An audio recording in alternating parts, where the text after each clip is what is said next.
Hello, hello, hello. Hi, Luke. This time we have somebody very, very special. One of my favorite projects, from one of my favorite projects, a browser which I use day on day, Brave browser. From there, and having another token called Bat. We have Luke. So, Luke, welcome to the show. Hey, thanks for having me on. Yeah, I'm Luke Mulks. I'm the VP of Business Operations at Brave and Bat, and been here for quite a long time. I was I think I was a 12th or 13th full-time hire that we had at Brave, but I started working with the project back in 2016, in around March of 2016. So I'm excited to be here. Very interesting. Very interesting. How did crypto happen for you? It's always an exciting story. So, want to hear your side.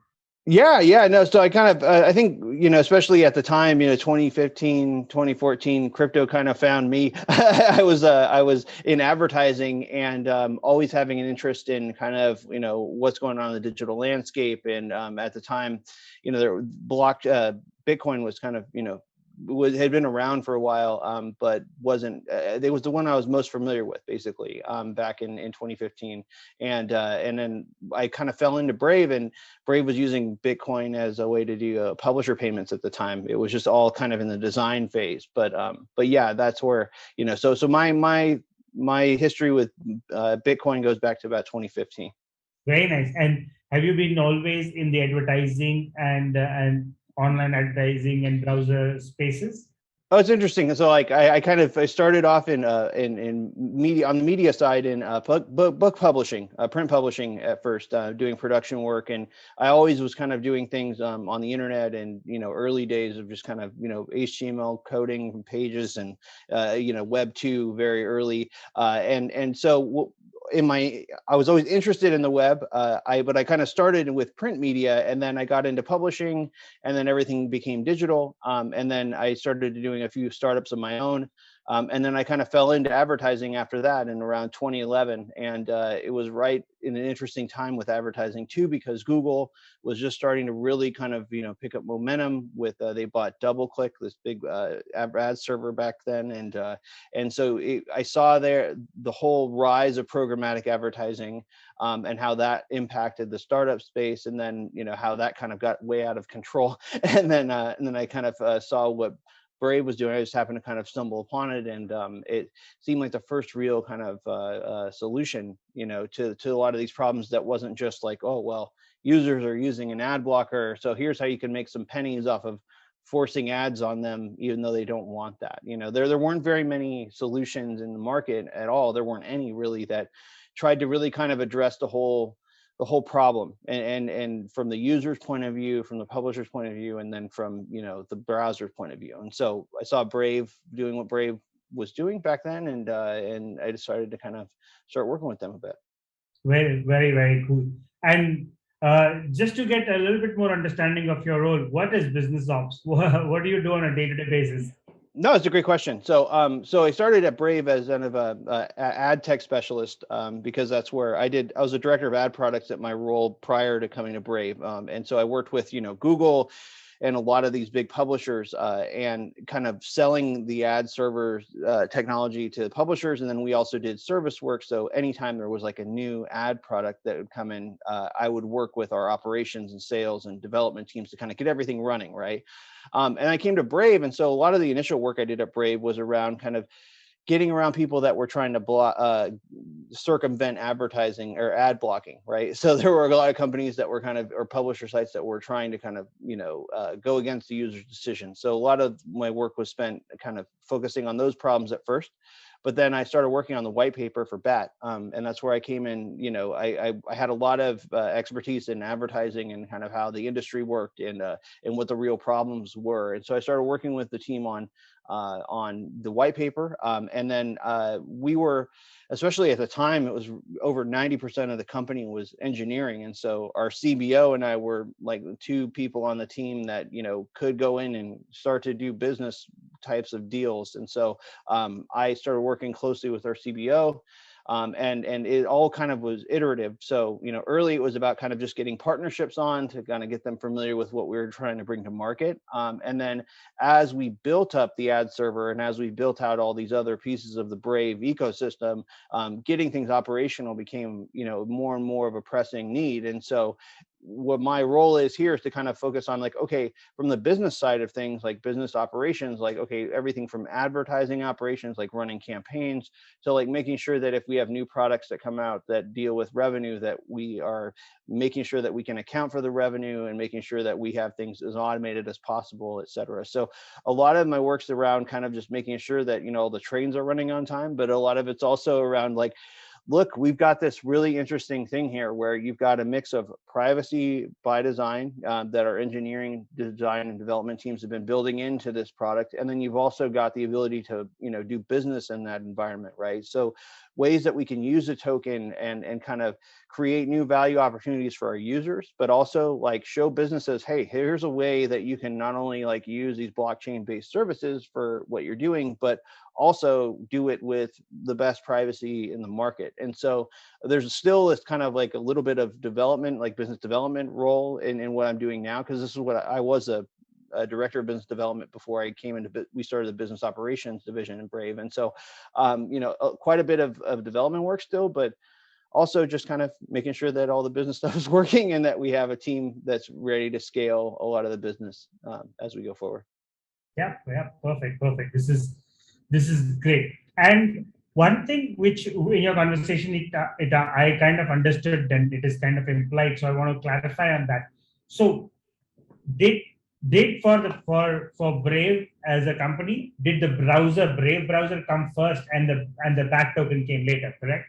Yeah, it's a great point too, because I can go into a little bit of detail on that too. So back in we had our token sale with the BAT on May 31st, 2017, right? And we were and this is like right when all these initial coin offerings and the ICO craze was really getting big, and there was a big run up on Ethereum too around that time. One of the things that made us stand out at the time, because there were, if you look between 2017 or 2016 and 2018, there were probably, a couple thousand projects that came out of the woodwork, right?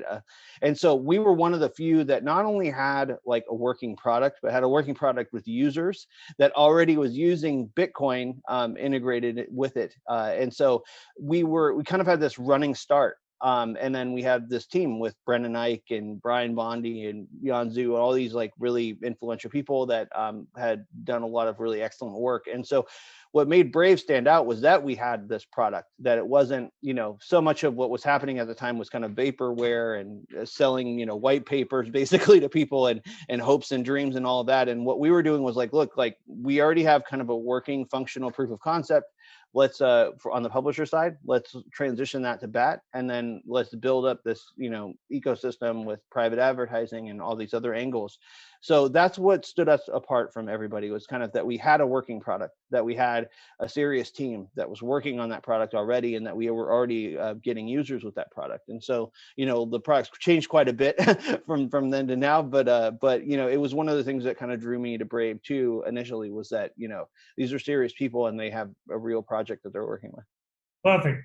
That was actually very insightful.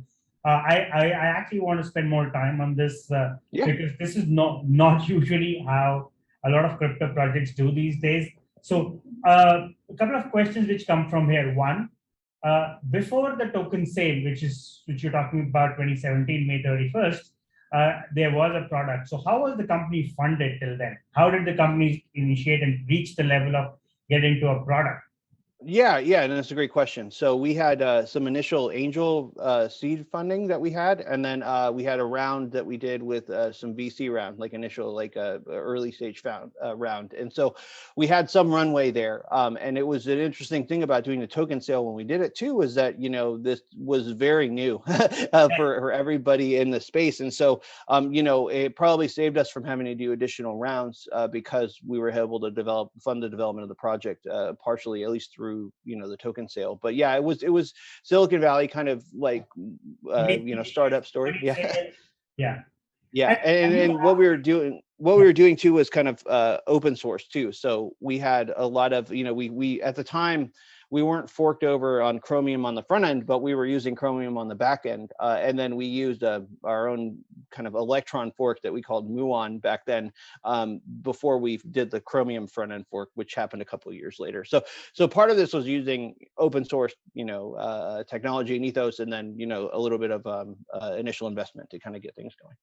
And so after that, after ICO, after the token sale, have you ever raised, has there ever been a need for the company to raise equity capital as well?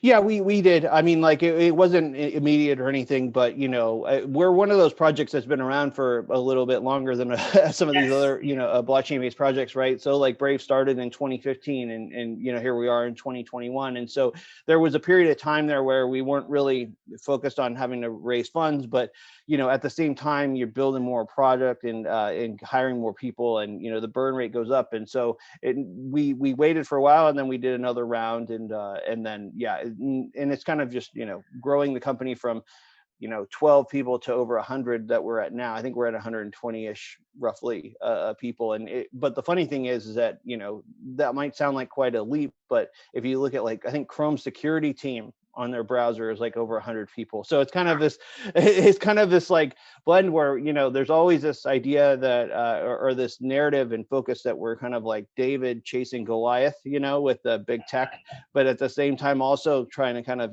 push everything forward that we're doing and be competitive with some of the smaller companies as well. Very nice, very nice. So how do you drive value to the token more, or you guys can do both, right?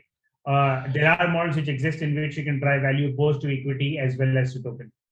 Yeah, I mean, like what we're trying to do and kind of what the white paper addresses is creating kind of this attention economy with the token, right, in the browser. And if we do that, it means like having advertisers coming in, buying advertising that uses the token that goes to the user, right? So if what we've always been focused on and what we continue to focus on is, building that ecosystem, building that economy, because if you can start with the foundation correctly with that thing, then you can plug in all sorts of different utility for BAT. And for us, it's one of those things where we made BAT a one-time issuance of BAT. There's a total market cap there's a total cap supply on what we're doing. And at the same time, that advertisers are buying campaigns that use BAT. Brave is growing, right? So you have this kind of dynamic where you've got this growing and growing user base that's adopting the token, while you've also got advertisers with this constant demand generation coming in through every month. They're buying more and more ad campaigns. And so you can see when we add things like, self-serve advertising and other things like that, that can continue to generate demand, that, you'll have this virtuous cycle here where you've got advertisers buying campaigns, tokens from those campaigns going to users supplying, the content creators, and then also, purchasing other things that accept that in the ecosystem. So it's kind of this, we're building off of that. It was kind of V1, and now we're plugging DeFi in. That's kind of a V2. It's kind of like, okay, you've got this attention economy, DeFi's exploded. Like, how can we plug, the attention economy and DeFi together, right? And that's kind of where our second version roadmap covered a lot of that. Okay, tell us a little bit about that. How do you? Yeah, we would love to know more about that.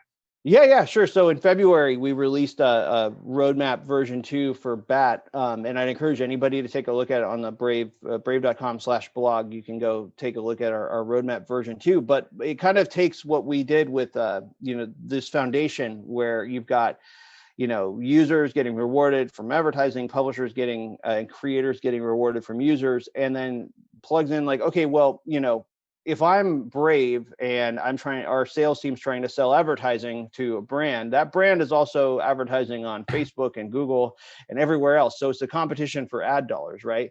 But there's some interesting things with DeFi that we can start to begin to offer advertisers that they weren't even aware of, and same with users too, right? So if you look at Brave, the first bit on our new roadmap kind of focuses on unifying this wallet in Brave. Right now, if you look on our desktop product, we have 3 different wallets. We have a Chromium kind of save credit card or save payment option that comes with the browser, basically. We have Brave Rewards, which users opt in our rewards ecosystem wallet. And then we have a Web3 wallet that's kind of a fork of MetaMask, our crypto wallet. And so what we're doing as a first part of this roadmap is basically unifying all of those together into one wallet interface. So you have like custodial options, you've got Web3 options, you've got standard payment options with credit or debit cards all together in one location in the browser. And then when you do that, you can start to use this area as kind of like an educational area for people that maybe aren't as familiar, but they want to learn how to, use crypto, or, give them options. Like the great thing about what we're doing with BAT is that users don't have to fully understand crypto in order to like start earning it. They can just go in and turn it on and then just browse the internet and earn tokens, right? And so unifying this wallet gives us more opportunities to kind of introduce new passive earning options for users. So like, I don't know if you guys follow, but Gemini, like they're one of our partners, and they have a card that they're coming out with, like a debit credit card that they're coming out with, where you actually earn crypto back on your purchases. Well, this unified wallet would be great for you to take a e-commerce, take a card option like that, save it, and then use that for e-commerce purchases. And so like, okay, I'm earning BAT from crypto, or from e-commerce purchases that I'm using with a credit card, while I'm earning BAT from viewing ads. And maybe I, have an account with Gemini, and we release user wallets, like where you can verify with Gemini. Well, all of a sudden, all this BAT is going to one place, right? Then you can look at something like they do with Earn, where you can earn interest on that BAT, and then start to actually play with DeFi with this too. And that's kind of the really interesting thing here, is that a lot of the focus with DeFi is like being your own bank, and it's like so much more than that. It's like, here's this, Brave can bring this ecosystem together in a way that others can't, where you're using, you can get rewards from crypto, from payments, from using e-commerce in all of your digital life, along with your attention in your digital life, and then ways that we can link that to the real world too, because there's a lot of this going on in marketing and advertising. So we see this as kind of like this bridge between, Brave is this bridge between, Web 2 and Web 3 that really has, is really kind of looking out for the user too at the same time, because that's something that's really not even talked about enough. Is everybody talks about data being the new oil and all this stuff, but nobody really talks about where that data comes from, what that really means even, and it kind of comes down to the principles of what you're doing. Are you giving away your users' data? Like the browser is the user's agent, right? Like that user should have agency and control over where their data goes, who can collect it, and all of that. But what the problem's been that, the internet has gone in a different direction. Like monetization has gone in a different direction. It's assumed that if I go to a web page, all these companies can harvest my data because I'm not paying them for that web page, which wasn't necessarily something I agreed to, but it's just kind of how it's played out. And so Brave wants to change all of that by starting first with the user and figuring out like, okay, here's how you can have a user experience that's protected, where your privacy is protected. Now let's give you options to be your own bank. Let's give you options to earn from your attention. Let's give you options to spend those tokens that you're earning, in different ways, and kind of like really stand up this Web3 model in a way that, that nobody else can. Yeah, no, we stand for the same stuff. We also talk about invest, earn, and spend. And we know the entire thing about Gemini you talked about. The only thing is that it's not about rewards in our cards. We have a card too. Our card is around spend your coin. So if you have money in your Bitcoin, you can spend using the Visa card. So that's what we do. We invented that long time back in 2013, 14. Oh, wow. And ran it till 2018, and then now we are doing it again. But we are doing it for non-US, non-European market. Our big market has been Asia, South America, etc., which is a big market as well. So that's where we're on making. So it's the feeling is mutual. We also think that I think that the Chrome is or browser actually is a necessary product, and using it as a Brave browser where your habits don't change and you simultaneously keep earning. That's great. So one thing which comes from mind, and I am sure that this must be being talked about in your organization a lot, is you're taking on two big companies, both Microsoft and and Google are in this, and not only that, but even Apple with their big browser Safari in it. So your competitors are the the the Fortune 10, let's put them, right? So Right. so what do you think about that? Do you see that that they will not adapt what you guys are doing, or where do you see this going from here? Yeah, it's a great question, right? And I think that part of the reason why, I mean, like one of the reasons why I joined Brave, and also I think a lot of the reasons why we're able to kind of get where we've gotten are around kind of the leadership within the company, right? Like Brendan Eich, our CEO, created JavaScript, but also was at Netscape in the 90s and, brought Mozilla Firefox to market. And if you look at what happened when Mozilla Firefox came to market, it was really similar to today in that you had like Internet Explorer and Microsoft were like what Google Chrome is now back then. And so, Brendan has this really real skill for bringing browsers to market in crowded markets where you've got a few big players that are really, have a lot of the dominant market share. And I think that, without that here, it would be a different story, right? Like scaling browser audiences is hard. It's almost like buying a car. You don't really think about a browser, getting a new browser, unless the one you're using is really, it's time to get a new one, or unless you see something new that's really interesting, right? And so when we're looking at this, we're kind of thinking we came to market first as a browser, but a browser is really kind of a base platform that you can use to plug everything else in. And so we're also looking at, we just really search. Brave Search just came out, beta for that.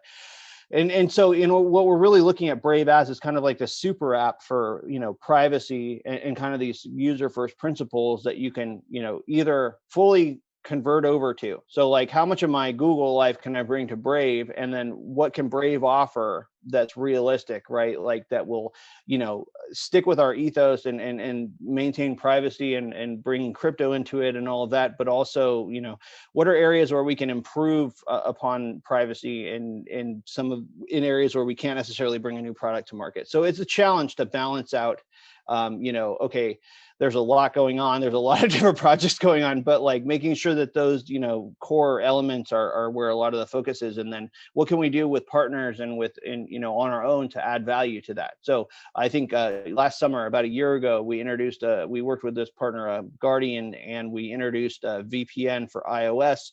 We're going to be bringing that to all the other platforms as well. And that's something where, we worked with them closely on integrating it into the product, and we like what they're doing, and, they have a lot of the same alignment that you would look for with privacy software. So we're doing other things like that. Like we have Brave Talk is something we're coming out with soon, which is a Zoom competitor where it's, and an encrypted private, and it uses one of the biggest, we're partnering with one of the biggest video service infrastructures in the market to how to help scale that globally, right? And in doing so in a way that, respects privacy and all that. So a lot of challenge around big players in the market. At the same time, I mean, we've been working here since 2016. I'm surprised that there hasn't been more challengers in the privacy space coming to market than what we're seeing now. But I think that it just shows you how hard these problems are to solve, right? Like how hard privacy in itself is to solve, because you look at like everything with privacy is done globally, but everything's, jurisdictionally country by country, right? So you have like, everyone talks about GDPR, which impacts like everybody, impacts India, impacts the US, right? But then India has their own, privacy policies that they're working out, and some pretty severe consequences. I'm not sure exactly where that's at now, but I remember researching it a while ago. So we're having to look at these things in regard to like, okay, staying competitive, with the privacy angle, with what's happening globally. And most of the time that's fine, because what we're doing is eliminating, the data collection altogether. So we are compliant more often than not, because we're not leaking user data, right? Like, so, but other areas too, like if we want to stay competitive, well, a lot of it's around maintaining open source, development community, and keeping that moving forward. And then, making sure that the product is worth using, right? Like, and that people are retaining in that product, but I think some of the good things about what we do, because we're protecting privacy, you end up with a faster browser, that uses less data, and these are all things that are important in a lot of countries, no matter where you go. So I think that, if we can kind of carry the banner for this is what privacy really means in 2021, this is how you can work Web3 in. These are things that, these bigger companies can't necessarily do, because a lot of them are stuck in the old world. Like Google, they have over 90% of their revenue comes from advertising. So they can't necessarily come out and say, hey, this great advertising product we've been doing is actually really bad for privacy, because then their shareholders would probably sue them. And so it's an interesting dynamic and balance. And I think a lot of what you're seeing now, because we spent years talking about privacy and almost getting laughed out of the room in some cases, because people are like, privacy, advertising, why do I care? Why do I care? I'm a publisher, and then all of a sudden everybody cares about it, right? Apple's talking about it, and even Zuckerberg at Facebook and Google, all these companies are talking about it. And the challenge right now is these companies are so big that they can start to almost redefine privacy, right? Like Google can say, hey, we care a lot about privacy, but we're still going to collect all your data.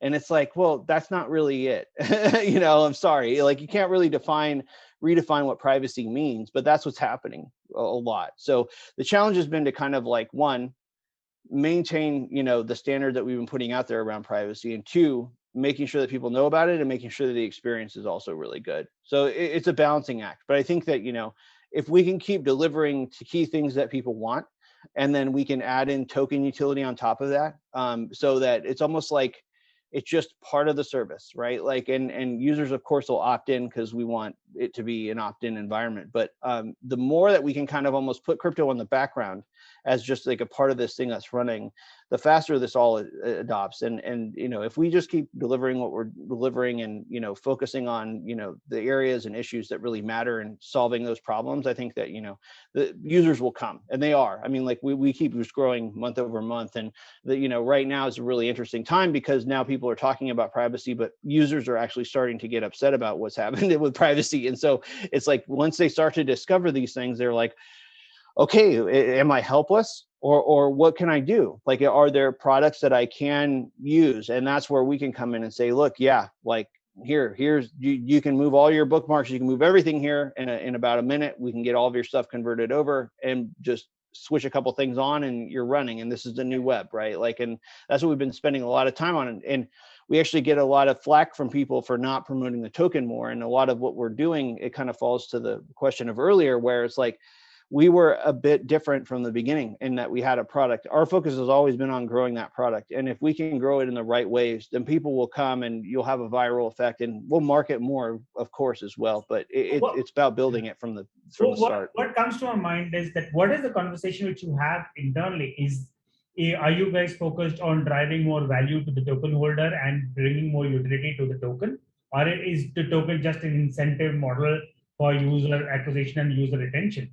I mean, it's like, I think it's I think it's not necessarily a binary thing. I don't think it goes hand in hand, right? Like, and we always have this contingent. We'll always have a contingent of users that is not interested in crypto, or is very much like crypto as in cryptography and not cryptocurrency, right? Like, so that's always been kind of like a percentage of the users, but driving value to the token goes hand in hand with scaling a browser and the growth, right? And the reason why we spent the time building the white paper the way we did and building the services that we're building in was to kind of make it so that it doesn't have to be a binary. It's something where if the product worked really well, and if we're delivering things that people want, the token can be part of that value exchange. And so, the token itself is a unit of account. So we want to make sure that, if it's a service where the token's involved, that the token is serving its purpose, which again is something that you don't really see a lot with other token projects, but it's because we have this use case that's a bit different. So a lot of the focus is on growing the user base, because if we can grow the user base, if we can have that growth, then you can have enough people opting in. The token, this thing is designed to be fractional over time, right? Like we're not making more of it. So if you have more and more people adopting Brave, opting into the services that use BAT, and then over time, more and more advertisers are buying bigger and bigger campaigns to serve to those users. You really get to this fractional, this thing starts to kind of get a lot more fractional over time. I mean, if you look at how browsers audiences scale, it's a lot different from other apps. It's like, usually a slog. It's usually a process to get to a certain point, but then you can start to see this explosive growth. And I think that we'll start to see that more and more with Brave. We've been growing, over 2x over the past year. Year over year, the growth has been really solid. I think that the right ingredients are there now to where we can, grow even faster. And if we're building BAT for utility, for a lot of these services, as those services scale with our audience, so does the value. So it's not a binary thing, just to answer the question, right? Like we see these things, the token's a valuable part of the ecosystem. You grow the Brave audience to get people into the ecosystem. And as all those things work together, we have an opportunity to grow the value of BAT more than any other project in crypto, period. Like if we can, I would just say it's one of my favorite projects. Okay. And I think there's so much more can be done. And with some of the new roadmap items which you're talking about, which you published recently, I think it can be great. So we just have to it's great to know that for you and the company in itself, the value of the token and driving value to the token is of very much importance. Oh, absolutely. Absolutely. And I can give you a good example too, like that kind of builds on this, right? Like, and this is, you're talking to the right guy. So like, I like one of the things we were dealing with before, we put a lot of focus on publishers and creators. Really, we wanted to really kind of show them from the beginning, look, the systems kind of is not great outside of Brave. We want to make something new for you all that is functional and is a way for you to earn better revenue without having to get stuck with this whole advertising bag that you're stuck with. The problem we found over time was that like Brave wasn't big enough. So like, even if we found a publisher that wanted to work with us, they're running out of resources and, it's hard to allocate things for something that aren't going to give you like a return on investment right away. And so what we started to do is, the thing that became really interesting is as the value of BAT increased this year, right? Like, and same thing happened in 2018, but we would start to notice that like, oh, we have this tipping banner built into the browser. If when the BAT was like $1 or like $1.40 or whatever, I could go to somebody like, the LA Times or another newspaper that might have a promotion where it's like, yeah, for $1, get a month of the New York Times, right? For $1. And that's a promotion that these newspapers and publishers run often, right? Well, then the BAT kept going up, right? And it was like, well, you know what, publisher, not only can we do that, we can match you on what your normal thing is with a single tip, but like a user making a 1 BAT tip now is giving you more than what your lowest introductory offer is. And then it gets really interesting, right? So like for me, it's a lot of this is about, yes, like, it's tough to kind of talk about these things because of the regulatory landscape. And you want to make sure that you're not like, pumping up the token or treating it as something that it isn't. At the same time, yes, the value of BAT goes up. It makes this interesting for everybody because everybody understands like, okay, if someone can come in and tip me once and have that account for my whole subscription cost that I would offer in a promotion, that's interesting. If they make a 5-bit BAT tip, that's really interesting. All of a sudden I've got a multiplier on this, right? And so we built in things like custom tipping amounts and things like that so that people can start to like play with that value. So that from the publisher and creator side, the value of BAT going up is important. Also because publishers are earning BAT. So if the value of BAT goes up, then there's this interesting effect where they're like, hey, I've been earning BAT for like a couple of years now. And I looked at my account and whoa, it was worth a lot more. Like, and it's the same thing that we saw with users too, where users, the last year would say, okay, maybe I'd get like $3 or $4 in BAT a month. All of a sudden it's 7 or 8, right? And it just becomes a really interesting story when you have millions of people using it. And all of a sudden, like people start to discover this. I think because it's one really cool thing about what we're doing here is we do regular surveys, right, of our audience. And, we're seeing about 60%, and this is the audience that is opted into advertising, about 60% of the audience, and it varies a little bit from country to country, but roughly 60% of the audience is into crypto, is using crypto on a regular basis, knows what crypto is, right? 40% doesn't, and they're using it, which is a huge deal because if we can get that opt-in rate up and keep growing our audience, it gets to a situation where, okay, maybe that 60% goes down, but that number of people that aren't familiar with crypto are now familiar with it. Oh, and if the value of BAT increases too, then it gets really interesting, because then they're like, wow, okay, I treated this like I was just earning cents on the dollar before. Now I've got something that looks like a real chunk of money in my wallet that's growing. This is exciting and interesting. What can I use this for? Right. Like, and so the value of BAT is very important to the project. It's not something that we pump. We don't talk about the price. We don't go out there and do it. But what we really try to do is focus on the value that we bring with the product that uses BAT. Right. So it's like, okay, we'll talk about growth a lot. We talk about new features and products that we're working on. Because we're open source, we can actually go in. Like, one thing I've been doing, every other week roughly, is kind of going in and showing people, because there's always this interest in what we're doing around the wallet and around the roadmap. So I've just been going into GitHub, into our repos, and just pulling, issues into a roundup that I can put on Twitter, so people can see, hey, look, like, you can go try this out right now. You can go look at the code right now. You can go see what the process is happening. And we've actually got people doing that in the community that are kind of tracking the project. It's one of the fun things about doing this in the open, is that, people can watch it get built. You can and people can chip in and help too. I mean, like, and so yeah, like, the value of BAT's important to us. The value of the product is important to us, and growing both of those things together is important.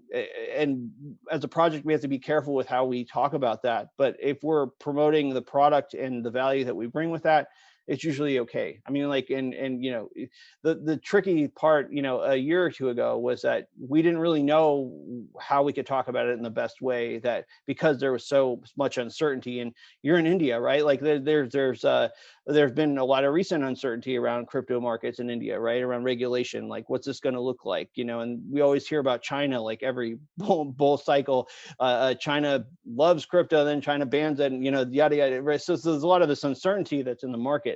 But yeah, I just want to affirm that the project does care about the value of BAT. We put a lot of focus into it and into the product as well. But we see them as a hand-in-hand thing, and not a one thing or the other. Thanks for answering, and I think it was a very, very relevant question for all our viewers. And I think just before taking the one last question, I'm going to ask one quick one, because I'm very curious to know: are most of your users on mobile or are on computers?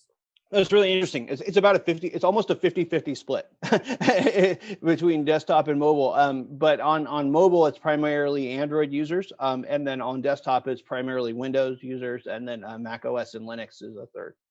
Okay, that's very good. In fact, so that was actually very good understanding. Okay, so just the last question. I think this is what we do with all our guests, and thanks for being here. And I think it was, for me, it was it was a learning experience. Also, we could dive into what you guys are thinking from that side. Now we want to also hear about what, from your vantage point, you see India and crypto.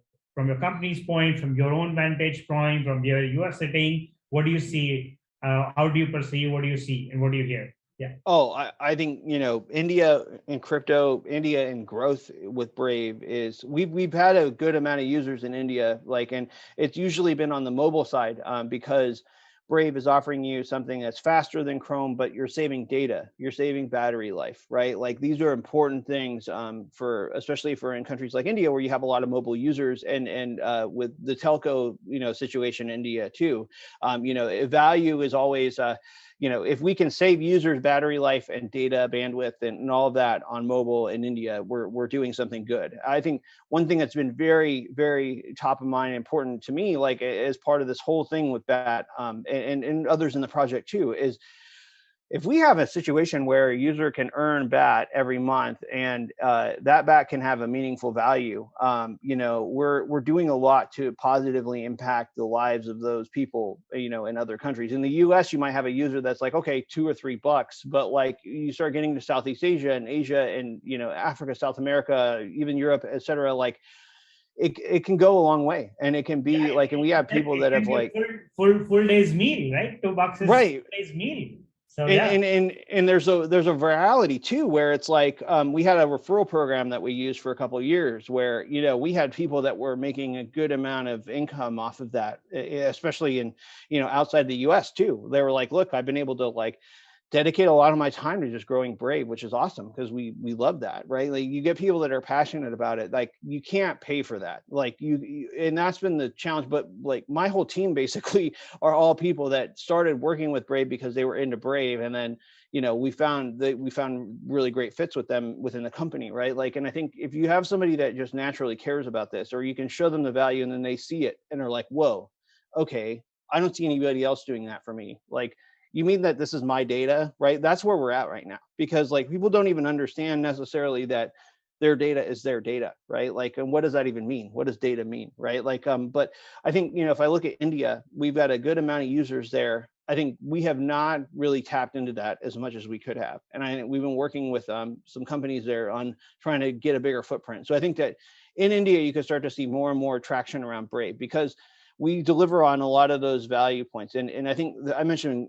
Brave Talk earlier, right? Like this Zoom Challenger. Like one of the things we're considering doing when we go to market with that is offering it the ability to do one-by-one calling without having to pay for it by opting into ads. So if you opt into Brave Rewards, you get to use one-by-one calling on Brave Talk without it costing you anything other than opting into rewards. So then you become a rewards user. You're earning BAT.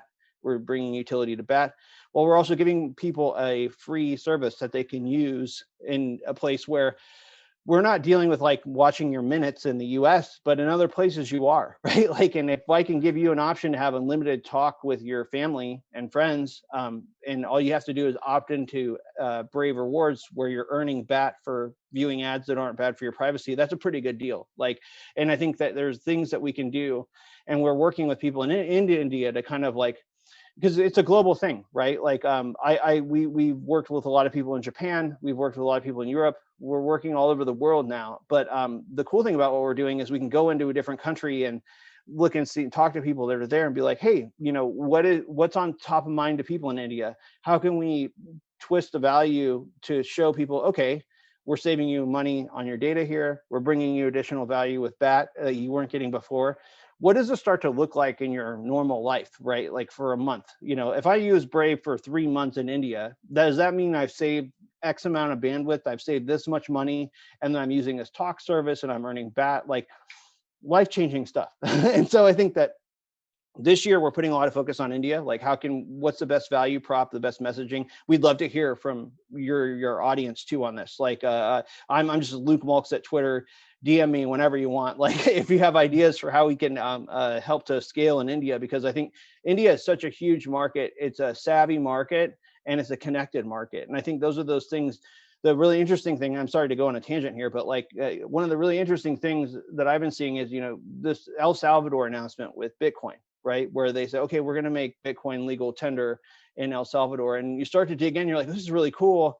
You start to dig in, you're like, wow, about 33% of the country is on the internet. Well, that's a different thought. Or if I think about like a place like India, it's like, wow, like so many people are connected at such a scale. It's like, you get the right ingredients in there and it's like, this thing could grow like crazy. I mean, and the alternatives, they've been cracking down on a lot of them in India too. And it's like, if we can go in there with a really strong story and show people the value, once they start using it, they know it, right? Like you use Brave for a week and then you go to Chrome and it's a different internet that you're using, right? Like you're going to pages and you're like, where's the content? Why am I getting bombarded? And all these things. But then, also if, you can earn BAT too, like that's not something you can get from another product. So I think that, as long as we keep delivering on the principles that we set out to deliver on, and then tuning those for the audiences, and there's nothing stopping us from creating programs that could work in India or in Brazil or in, Southeast Asia, et cetera, that we have a lot of freedom to be able to do those things as long as we're complying with the law and, making sure.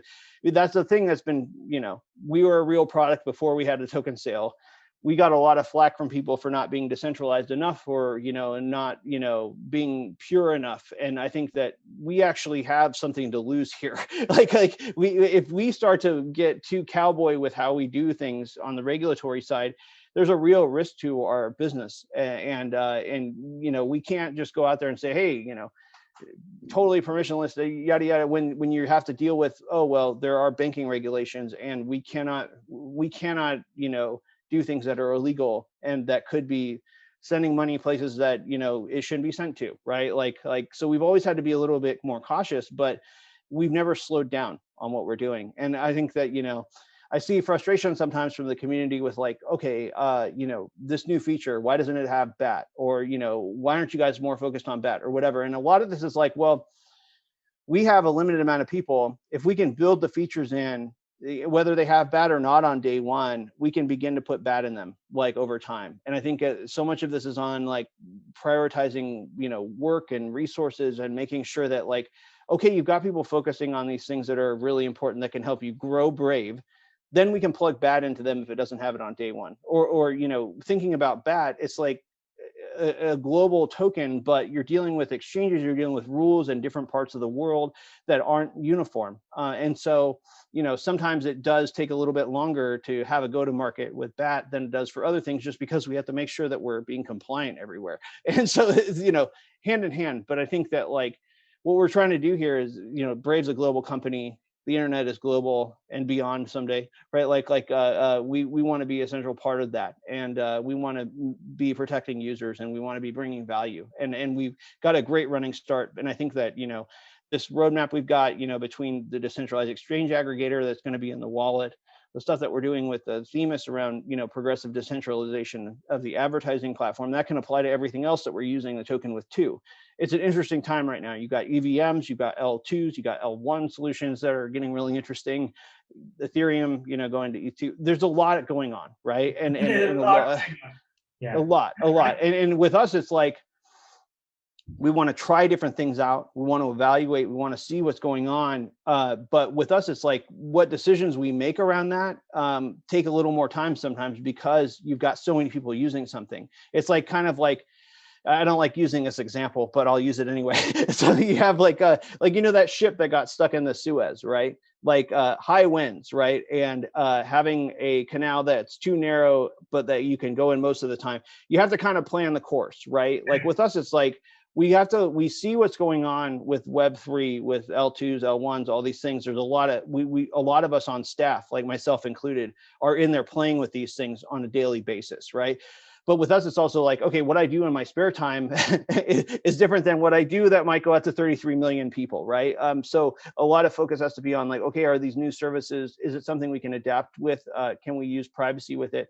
Is it secure enough? Are we comfortable with what these solutions are doing, as far as everything from, do they have governance models in place? Are they using a multi-sig? Like what's going on, right? Things that are important questions, when you have this many users. So it's always a little bit different of a story with us, because we've always been product first, and user first. But I think that as long as we do what we're doing, and delivering things that people want, we can scale this up. Like some people just naturally want something better. And if we can do something to show them, hey, not only are we keeping the bad, interests from taking your information and tracking you, but also we're giving you value in your life. Like, here it is. It's simpler, easier, port this thing over, get your friends and family using it, and let us know when things don't work. We want to know. Like, our CEO's on Twitter, I'm on Twitter, all of us are on Twitter. We're on Twitter, GitHub, Reddit. We have an ear to the ground. We want to build something that people want to use. And so don't be shy with feedback. That's all I got to say to you and your audience. Like, we love it. We see you all as part of this, because without that, we have to get the product market fit. You don't get that unless you're talking with the market on a daily basis, and user first company. This stuff is so important to us. I mean, like, you'll see Brendan on Twitter talking with anybody that has questions, right? Like, as long as it's not too trolly or whatever, like, but that's reasonable. But I think, that level of engagement it's like creating a movement around it, right? But it's not just about technology. It's kind of about, user agency. Like, you should represent yourself. You should have control. You should be able to do these things. I mean, the thing with DeFi that's been so powerful is it's like, wow, I can go in and do things that I would normally have to have a broker or a licensed thing to do, and I can experiment with this technology right now. How can we use pieces of that technology to add significant value to users, right? Like, okay, maybe I'm earning $2 to $3 BAT. Or $2 to $3 in BAT a month. Over a year, that gets to be sizable. Well, here are some other options where you can earn more with that. Like, how can we go beyond even just advertising and like bring more options to earn BAT to this ecosystem? Because that's what we've got here. We've got a neat situation where, when we brought the ad platform to market, it was all about, well, can we get advertisers to spend the minimum amount. And we were like, that we required, and we're like, okay, well, we hope so. I mean, like, we're building something that we think people will want to use.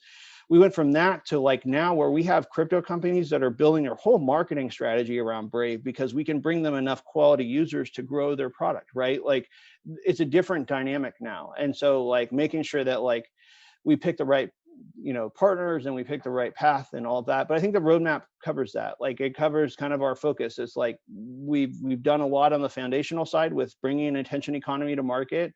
How can we use these new innovations in blockchain and Web3 to like bring this to more people, to bring more value to more people, to show them what you and I and your audience is already into with this stuff. Like, it changes the whole game. People have been getting, the raw end of the deal for a long time. And if we can build technology that helps to give them a fair shake, let's do it. That's what we're all about. Yeah, no, this is great. So I let you speak because I was enjoying. Sorry, and I picked a tangent. It was great. So in fact, we're on top of the hour. Thanks for taking time. In fact, I personally learned a lot. It was a great conversation. It was also about knowing about yourself, about your company, and how you guys see the market. So we're very happy with the conversation. Thanks for your time.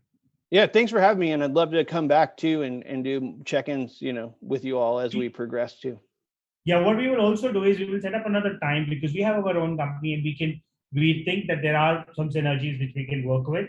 And we will come back with some ideas that how we can partner together. For example, you were talking about the Gemini card, which is largely if you spend the Gemini card, you earn Bitcoin. But we are about spending your coins. So if we can introduce in which and we have BAT right now on our app, so you can spend. Oh, cool. You can deposit your BAT. You can sell your BAT, convert to dollar, add onto the card, and spend. So yeah. It's because it's getting a little difficult for Asia specifically to spend a lot of their cryptos. So we've solved that problem, and I think that's something which we have a good user base. And other thing also is that we are totally aligned in our thought process that product is first. So we focus on the product and we go from there. The users come, the token price we always try work towards driving the value to the token. So. Good. So it was a great conversation. We will continue. We will have one more call, and we will most likely we'll end here this one, and we will most likely post this within a couple of days on the internet, and then we will market it. We think that we will have some good reach, and then we can come back and talk more about India and how we can help you grow, and some more feedback and some more closing the loops. Love it. Thank you so much for having me on. Yeah, and if anybody wants to reach out, it's just Luke Mulks, LUKEMULKS on Twitter. That's just my handle. And please go check out brave.com. Try the product out. Let us know what you think. We love to hear what everybody has to say, and we want to build a bigger imprint in India for sure. Yeah, it's a brave thing which you guys are doing. That's how I put it now. By challenging some of the $1 trillion market cap companies. So it's great. So we love what you do. Thanks for being here. Yeah, thanks so much. Cheers.